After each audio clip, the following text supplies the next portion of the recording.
ஒரு அழகான நீல கடலோரத் தீவில் வெண்மணல் பரப்பில் பறவைகளின் இசை கேட்டுக்கொண்டிருந்த ஒரு இனிய உலகம் இருந்தது. அந்த உலகத்தில் ஒரு சின்ன நீலப் பறவை வாழ்ந்தது. அதன் பெயர் கீகு. கடற்கரையில் ஒரு காலை. ஒரு அழகான காலை. சூரியன் மெதுவாக எழுந்து கடலை தங்க நிறமாக மாற்றினான். கீகு சிப் சிப் என்று மகிழ்ச்சியுடன் பறந்து வந்தான்.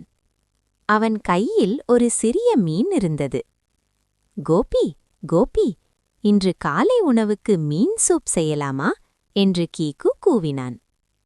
கோபி தன் வண்ண ஊட்டிலிருந்து வெளியே வந்து, வாவ், இன்று ஒரு சிறப்பு நாள் போலிருக்கே என்றான். கடற்கரை சமையல். இருவரும் கடற்கரையில் சிறிய கற்களால் அடுப்பு அமைத்தார்கள். ஒரு பெரிய சிப்பியை பாத்திரமாக வைத்தார்கள். கீகு தண்ணீர் கொண்டு வந்தான். கோபி கடல் கீரைகள், உப்பு கற்கள் சேகரித்தான். நாம் சேர்ந்து செய்தால் எதுவும் சாத்தியம் என்று கோபி சொன்னான். அந்த சூப் சுவையுடன் மணந்தது. அருகில் இருந்த சிறிய நண்டு, மீன், பறவைகளெல்லாம் ஆச்சரியமாக பார்த்தன. புதிய நண்பர்கள். அந்த மனம் காரணமாக லூலு என்ற சிறிய மீன், மீமி என்ற நத்தை, டுடு என்ற ஆமையெல்லாம் வந்தன. நண்பர்களே, பகிர்ந்தால்தான் மகிழ்ச்சி என்று கீகு சூப்பை எல்லோருக்கும் பகிர்ந்தான். அன்று அவர்கள் அனைவரும் நண்பர்களாக மாறினார்கள். கடலிலிருந்து வந்த செய்தி. அன்று மாலை டுடு ஆமை கவலையுடன் சொன்னது. கடலின் மறுபுறம் குப்பைகள் நிறைய மிதத்தது. மீன்கள் பாதிக்கப்படுகின்றன. அதைக் கேட்ட கீகு மற்றும் கோபி, நாம் ஏதாவது செய்ய வேண்டும் என்று முடிவு செய்தார்கள். சுத்தம் செய்யும் திட்டம். அனைத்து நண்பர்களும் கூடி திட்டமிட்டார்கள். யார் என்ன செய்வார்கள் என்று பகிர்ந்தார்கள். கீகு மேலிருந்து பார்த்து வழிகாட்டுவான்.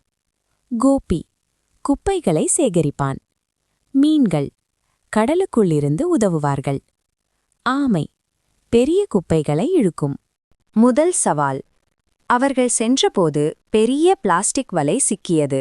சிறிய மீன்கள் அதில் மாட்டிக்கொண்டிருந்தன. கோபி தன் வலிமையால் கயிறுகளை வெட்டினான். கீகு மேலிருந்து ஊக்கம் கொடுத்தான். பயப்படாதீர்கள், நாங்கள் இருக்கிறோம் என்றான் கீகு. வெற்றி மற்றும் மகிழ்ச்சி. அனைத்து மீன்களும் காப்பாற்றப்பட்டன. கடல் மெதுவாக சுத்தமாகியது. நட்பு இருந்தால் எந்த பிரச்சனையும் சிறியது என்று மீமி சொன்னாள். அன்று இரவு முழு நிலா. எல்லோரும் கடற்கரையில் பாடி நடனமாடினார்கள். கீகுவின் கனவு. அன்று இரவு கீகு கனவு கண்டான். அந்த கனவில் குழந்தைகள் எல்லாம் இயற்கையை பாதுகாத்தார்கள். கடல்கள் சுத்தமாக இருந்தன. நாமும் குழந்தைகளுக்கு சொல்ல வேண்டும் என்று கீகு முடிவு செய்தான். கதை சொல்லும் நாள். அடுத்த நாள் கீகு மற்றும் கோபி குழந்தைகளுக்காக கதை சொன்னார்கள். குப்பையை எங்கேயும் வீசாதீர்கள், நீரை வீணாக்காதீர்கள், நண்பர்களை மதியுங்கள் என்று பல நல்ல விஷயங்களை சொன்னார்கள். பெரிய புயல். ஒரு நாள் திடீரென புயல் வந்தது. காற்று, மழை, அலைகள். கோபையின் ஓடு அடைத்துச் செல்லப் போகும் நிலையில் இருந்தது. கீகு தன் சிறிய உடலாலும் பெரிய தைரியத்தாலும் நண்பனை காப்பாற்றினான். தைரியத்தின் அர்த்தம். புயல் முடிந்தது. எல்லோரும் பாதுகாப்பாக இருந்தார்கள். தைரியம் என்றால் பயமில்லாமல் இருப்பது அல்ல, பயம் இருந்தாலும் சரியானதை செய்வது என்று கோபி சொன்னான். மகிழ்ச்சியான முடிவு. இன்று அந்த தீவு ஒரு சிறந்த இடமாக மாறியது.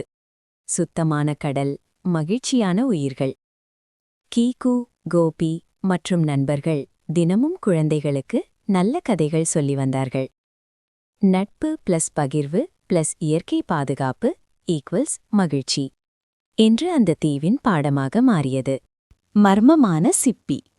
ஒரு நாள் காலை கடற்கரையில் ஒளிரும் ஒரு பெரிய சிப்பி கிடைத்தது. அது பேசுவது போல, என்னை கடலுக்கு திருப்பிவிடுங்கள் என்ற சத்தம் கேட்டது. குழந்தைகள் ஆச்சரியப்பட்டார்கள்.